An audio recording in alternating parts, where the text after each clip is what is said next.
Show the accounting equation for the following transactions. इन transactions का accounting equation पर क्या फर्क पड़ेगा। अकाउंटिंग इक्वेशन होता है assets is equal to liabilities plus capital. तो सबसे पहले हम वही लिखेंगे,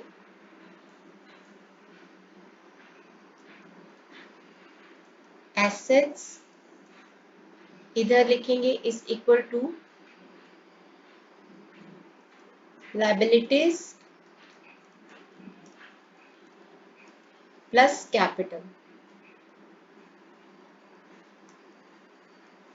तो एसेट साइड पे जो भी एसेट्स आते जाएंगे ट्रांजैक्शंस का बिजनेस के ऊपर क्या फर्क पड़ेगा, कौन कौन सी एसेट्स आएंगी, कौन कौन सी लायबिलिटीज आएंगी, उनको हम वन बाय वन लिखते जाएंगे।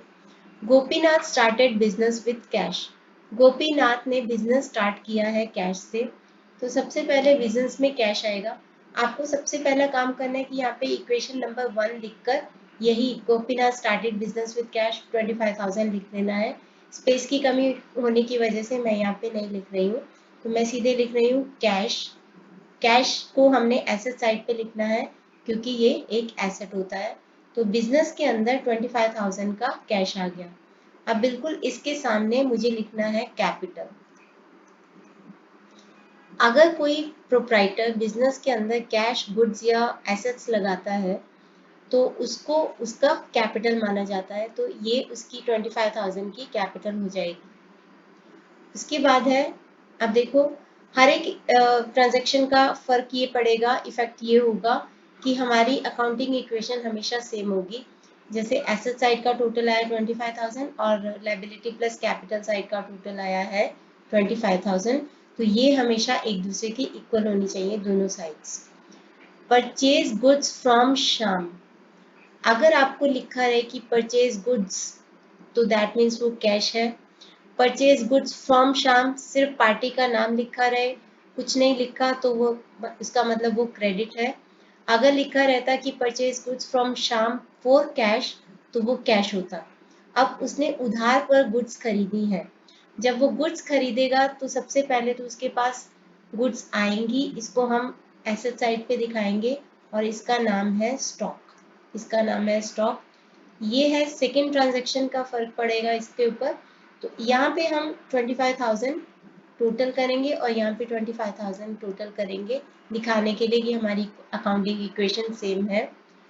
और थर्ड लाइन में इसके बाद हम यहाँ पे लिखेंगे 10,000 के उसने गुड्स खरीदे हैं।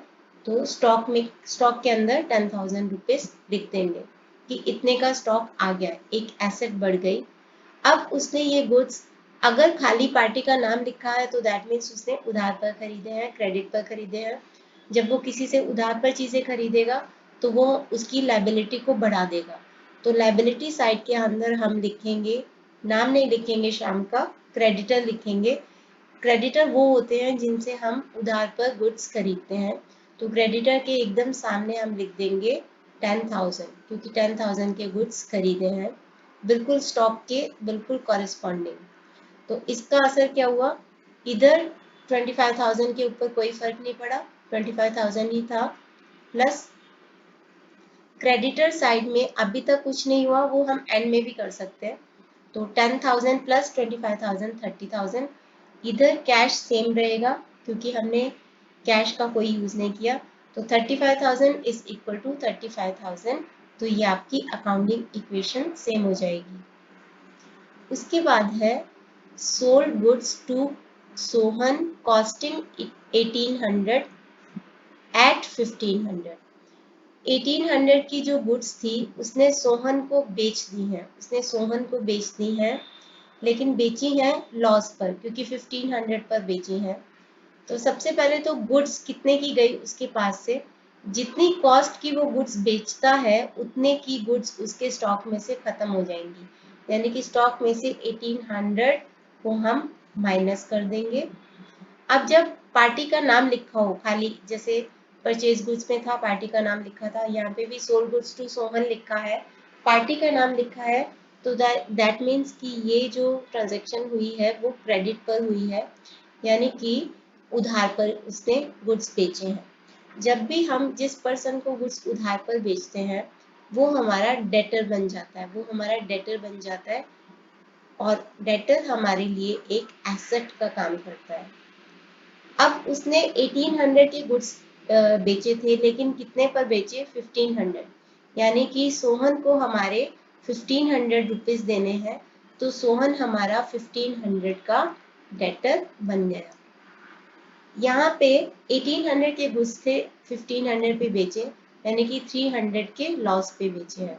तो जो भी लॉस होता है उससे हमारी कैपिटल कम हो जाती है, तो कैपिटल 300 रुपीज से कम हो जाएगी। यहाँ पे 300 को हम माइनस कर देंगे। अकाउंट्स में जब भी आपको माइनस करना है तो आपको ब्रैकेट के अंदर उसको दिखा देना है। अब हम देखते हैं कि क्या क्या फर्क पड़ा इस ट्रांजेक्शन का। कैश उतने का उतना था, स्टॉक कम होके हो गया 8200, एक नई एसेट आ गई है जिसका नाम है 1500, क्रेडिटर उतने के उतने हैं 10,000, और कैपिटल हो गई है 24,700 की। अब आप देखो 25,000 प्लस 8200 प्लस 1500, तो इसका टोटल क्या होगा?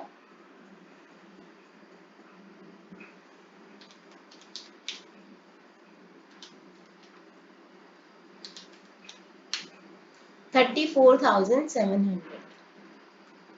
इसी तरीके से 10,000 प्लस 2400, इसका टोटल भी 34,700 होगा, तो दैट मीन्स अकाउंटिंग इक्वेशन हमारी बैलेंस हो गई। लास्ट ट्रांजेक्शन है गोपीनाथ विड्रू फ्रॉम बिजनेस।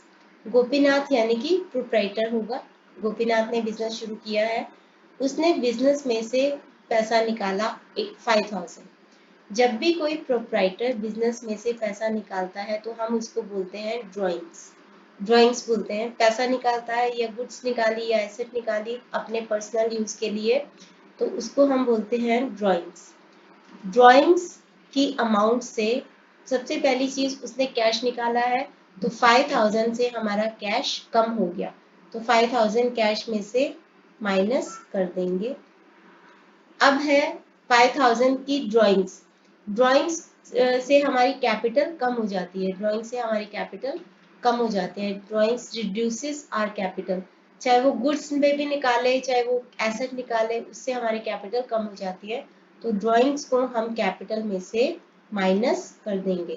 तो यहाँ पे कैपिटल रह जाएगी 19,700 की, बाकी चीज़ों पर कोई इफेक्ट नहीं आया है। क्रेडिटर्स 10,000 की ही है, और ये यहाँ पे 8200 का ही स्टॉक है।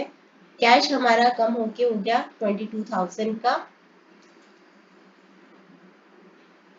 डेटर उतने के उतने ही है 1500 के। एक बार लास्ट में आप एक काम करना, जहाँ जहाँ पे कुछ नहीं लिखा है वहाँ पे आप प्लस करके हाइफन कर देना, ताकि वो क्लीन लगे कि यहाँ पे कुछ नहीं हुआ है, ये शो करने के लिए। तो अभी हमारे पास कैश रह गया है 20,000 का, स्टॉक रह गया 8200 का, डेटर्स 1500 के, तो इन सब का टोटल होगा 28 प्लस